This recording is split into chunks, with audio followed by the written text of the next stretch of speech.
ఖమ్మం జిల్లాలో అత్యంత విషాదకర సంఘటన చోటు చేసుకుంది. సత్తుపల్లి మండలం సత్యంపేట గ్రామంలో ఏడాది వయసు గల చిన్నారి ఇంకుడు గుంతలో పడి మృతి చెందింది. ఈ ఘటన ఆ గ్రామంలో తీవ్రమైనటువంటి విషాద ఛాయలైతే నెలకొల్పింది.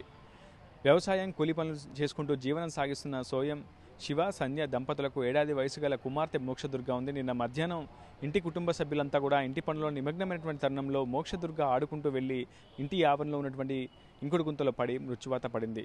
అయితే ఆమె ఆచూకీ కనబడక పూర్తి స్థాయిలో కుటుంబ సభ్యులు, స్థానికులు చాలా పెద్ద ఎత్తున అవిశ్రాంతంగా శ్రమించారు. ఆమె ఆచూకీ కనుగొనేందుకు పూర్తి స్థాయిలో వెతుకులాట ప్రారంభించారు. కానీ ఎంతకీ చిన్నారి మోక్షదుర్గ ఆచూకీ తెలియలేదు. అయితే ఆ కొద్దిసేపటికే ఇంకుడు గుంతలో కాళ్ళు తేలి ఉండడం గమనించినటువంటి స్థానికులు మోక్షదుర్గ మృతదేహాన్ని బయటకు తీశారు.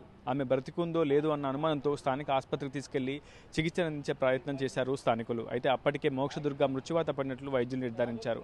ఈ ఘటన ఆ గ్రామంలో తీవ్ర విషాద ఛాయలను అయితే మిగిల్చినటువంటి పరిస్థితి కనిపిస్తుంది. ప్రస్తుతం సమాచారం అందుకున్నటువంటి సత్తుపల్లి నియోజకవర్గ ఎమ్మెల్యే మట్ట రాగమయ్యి దయానంద్ దంపతులు స్వయంగా ఇంటికి వెళ్లి అటు తల్లిదండ్రులను కూడా ఓదార్చే ప్రయత్నం చేశారు.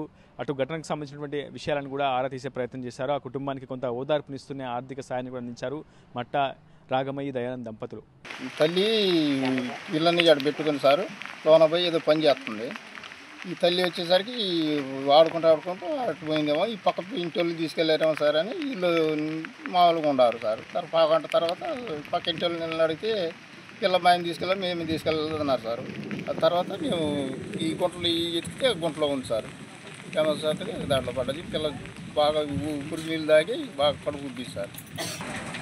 అరికాంచి అమ్మాయి కొద్దిగా పనికి వెళ్ళి వచ్చిన కానించి కొద్దిగా ఇంట్లో ఉండారు. ఇంట్లో అంటే వాకిట్లో ఉండారు.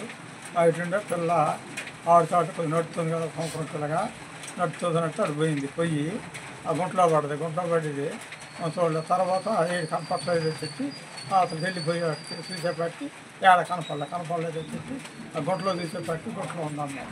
అంతలోకి అక్కడ బాగా నీళ్ళు తాగి అక్కడే తవకతలలో ఉంది. ఉండేపాటి దాన్ని బయట తీసి దాన్ని కాళ్ళు పైకి లేపి పట్టు చేతులు తీసినా కానీ ఏ మాత్రం కూడా సహించలేదు. నీళ్ళు మొత్తం బయటకు వచ్చేసినా కానీ మొత్తం చిలకలు పెడుతుంది అమ్మాయి. పడిపోయేపాటి అక్కడి నుంచి ఎత్తేవాడికి తీసుకొని పత్తిళ్ళు హాస్పిటల్ 3 హాస్పిటల్ తిప్పారు. తిప్పేపాటికి వాళ్ళ పల్లెలో చెప్పి వాళ్ళు చెప్పేపాటి అందరికి తెచ్చారు. అట్లా చేసి అన్నారు. అందరూ అంతర్జాతీయ చేశారు, పడ్డారు. అసలైన తొలి వెలుగు. ఫాలో వాట్సాప్ @తొలి వెలుగు official.